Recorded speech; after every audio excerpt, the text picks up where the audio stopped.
Students, आप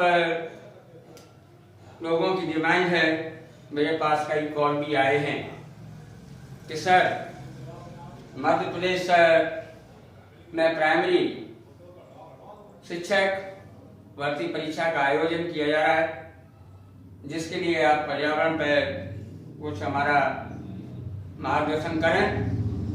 तो उसके लिए आज हम आपको एमपीटेट के लिए एमपीटेट टीईटी इसके लिए पर्यावरण जो सब्जेक्ट है, क्या है, पर्यावरण में जो आपका टॉपिक है बहुत ही इम्पोर्टेंट है, उसके बारे में मैं आपको बताऊंगा। इकोसिस्टम,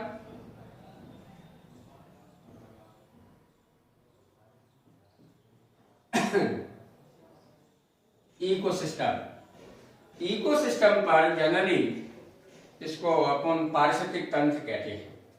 क्या कहेंगे? पारिस्थितिक तंत्र। ये जो है क्वेश्चन, ऐसा टॉपिक है, आपका कोई सा भी एग्जाम होता है टेट का, टीचिंग का, उसमें इकोसिस्टम का प्रश्न आपका 100% बनता है। जैसे सबसे पहला जो प्रश्न यही बनता है कि जो इकोसिस्टम शब्द है, ये इकोसिस्टम शब्द किसने दिया? तो इकोसिस्टम शब्द सबसे पहले एजी टेंसले वैज्ञानिक था, उसने जो है 1935 में इकोसिस्टम शब्द दिया। ओके, अब देखिए इकोसिस्टम होता क्या है कि आपका जो वातावरण है या पर्यावरण है, तो आप जानते हैं वातावरण या पर्यावरण दो प्रकार के घटकों से मिलकर बना है, जिन्हें आप जैविक और अजैविक घटक कहते हैं। ठीक है, तो अब ये इकोसिस्टम क्या है कि आपके जो जैविक घटक हैं, जैविक घटक और अजैविक घटक, दोनों घटकों की परस्पर अंतःक्रिया के फलस्वरूप बने तंत्र को हम क्या कहेंगे? इकोसिस्टम कहते हैं या पारिस्थितिक तंत्र कहते हैं। ठीक है, अब देखें अपन इकोसिस्टम के प्रकार की बात आती है कि टाइप्स ऑफ इकोसिस्टम, या पारिस्थितिक तंत्र के प्रकार या पैटर्न ऑफ इकोसिस्टम। तो जनरली इकोसिस्टम जो होता है वो दो प्रकार का होता है। एक होता है आपका प्राकृतिक इकोसिस्टम,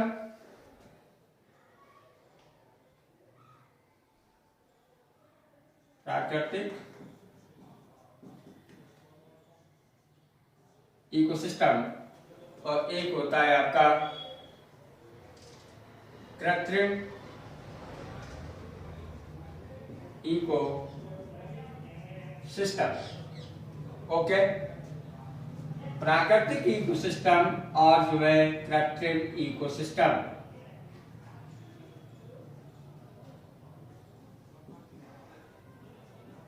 ये दो प्रकार के इकोसिस्टम्स होते हैं। ठीक है, अब प्राकृतिक इकोसिस्टम और कृत्रिम इकोसिस्टम, इनके भी आगे प्रकार हैं। तो जैसे अपन कृत्रिम इकोसिस्टम में अपन देखें क्या क्या हो सकता है। जैसे खेत है या फसल है ना, खेत है, फसल है, इसका जो है इकोसिस्टम है या एक्वेरियम। ये सबसे छोटा इकोसिस्टम होता है एक्वेरियम, जल्दी सालानी बोलते हैं इसको, एक्वेरियम।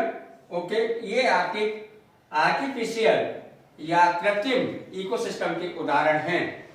है ना। इसको अपन मानव निर्मित इकोसिस्टम भी कह सकते हैं। ओके, अब प्राकृतिक इकोसिस्टम, ये प्राकृतिक इकोसिस्टम हैं, ये जनरली दो प्रकार की होती हैं। दो प्रकार की होती हैं। एक होता है बेटा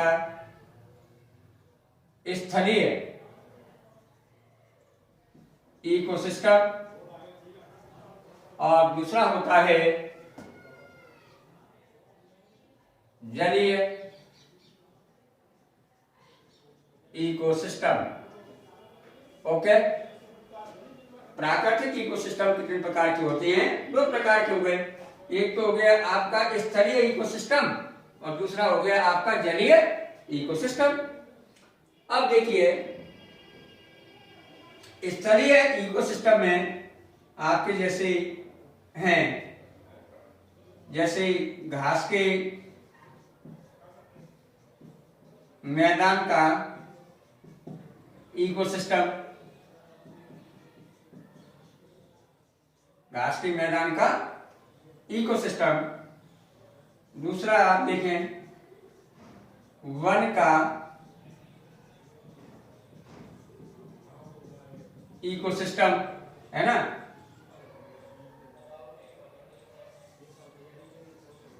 अगला मरु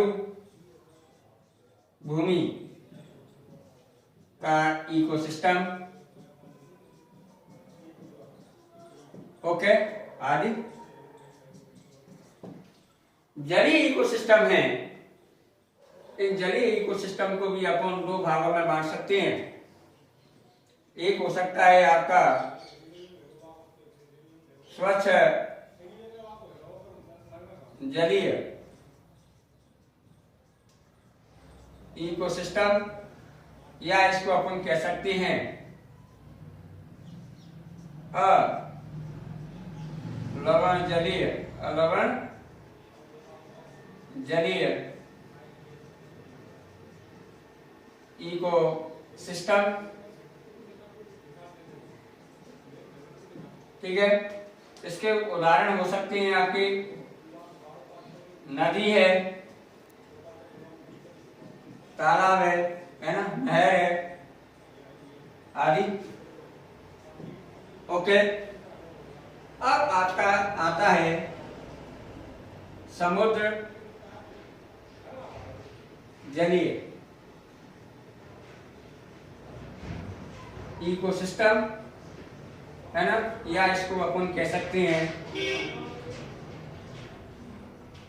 लवण जलीय इकोसिस्टम। इसके उदाहरण हैं सागर हैं, महासागर हैं। ओके, ये आपके प्रकार हैं। अब देखिए, यहां प्राकृतिक इकोसिस्टम है, आर्टिफिशियल इकोसिस्टम है ना। अब इसमें से आपको ये प्रकार हैं इकोसिस्टम के प्रकार। आपके लिए परीक्षा में यहाँ कौन कौन से क्वेश्चन बनते हैं, उसमें सबसे बड़ा क्वेश्चन ये बनता है कॉम्पिटिटिव एग्जाम में कि इकोसिस्टम शब्द किसने दिया। तो इकोसिस्टम शब्द सबसे पहले एजी टेल्सले नामक वैज्ञानिक ने दिया। क्लियर। दूसरी बात ये कि जैसे इकोसिस्टम क्या है, मैंने अभी बताया कि जब जो है आपका जैविक और अजैविक घटक हैं, दोनों की परस्पर क्रियाओं के फलस्वरूप जो सिस्टम बन रहा है उसे अपन इकोसिस्टम कहते हैं। ओके, फिर आपका जैसे प्राकृतिक इकोसिस्टम और कृत्रिम इकोसिस्टम, इनमें से पूछा जाता है कि खेत है, फसल है या एक्वेरियम है, ये किस प्रकार के इकोसिस्टम है, तो आप बताएंगे कृत्रिम इकोसिस्टम, आर्टिफिशियल।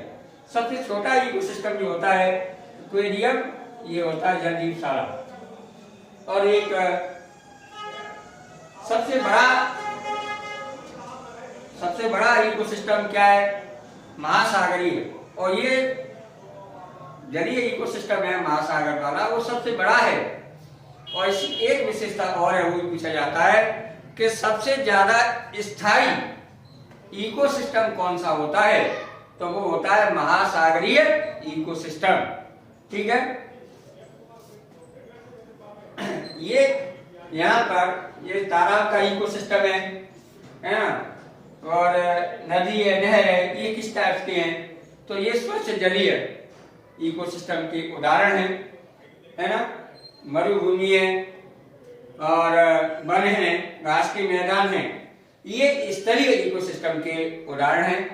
ओके, कल मैं नेक्स्ट क्लास में इकोसिस्टम की स्ट्रक्चर या कंपोनेंट्स ऑफ इकोसिस्टम के बारे में बताऊंगा, जिससे भी प्रश्न आते हैं। Okay, thank you.